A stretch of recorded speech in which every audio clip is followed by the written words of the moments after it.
wondering if you're a bit like me and sometimes you feel tiny and insignificant, as if nobody would even notice if you weren't there. Well, this week, our parables and teaching we're thinking about are about tiny little things that sometimes you might not even notice. So we're thinking about the parable of the mustard seed, and we're thinking about yeast, which are tiny. Now, families, you might have got this strip of paper, and on the strip of paper there's a mustard seed, which is really quite small, and you can put your finger over it and cover it, and there's some yeast, and I couldn't give you a single grain of yeast because it was too small to separate, so I put a little sprinkle of it underneath the paper. Those are really tiny things, and really you'd think, gosh, nobody'd notice that those weren't there. Nobody'd notice the seed, nobody'd notice the yeast. And yet yeast makes a huge difference. You put a little bit of yeast, about a teaspoon, into a big bowl of flour, and you mix it with water and sugar, and it makes into bread. And yeast is what gives bread its bubbles and this springiness and squishiness. Well, particularly tasty bread. Just for a moment, imagine a world with no bread, or at least not the delicious tasty bread that you enjoy. I know some of us don't enjoy that. I know some of us have gluten-free bread and it's not very pleasant.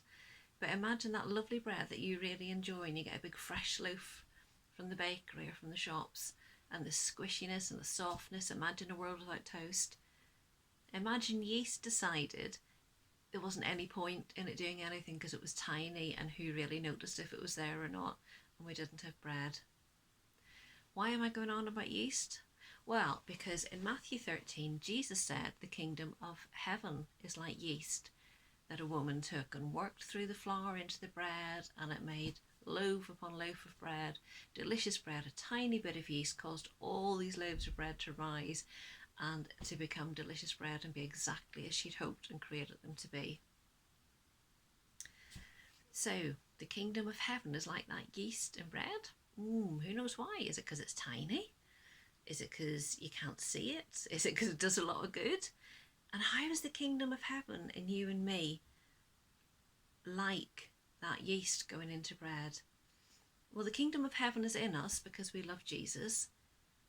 And when we do what God created us to do, wherever he places us, well, then we bring God's kingdom. So we're bringing that delicious, tasty yumminess to the area where we live, to our household, to the people we meet, when we do what God created us to do. God's main reason in creating us was so that we could enjoy him and bring glory to him, just by being who we are, or by doing the thing that we do really well. Now, I'll let you into a secret because you're going to find out a little bit more about it next, but yeast's thing that it does really well is let off gas. So just think about that for a minute while you get the next part of the experiment ready. Yeast, doing what it does best and what it was created to do, is letting off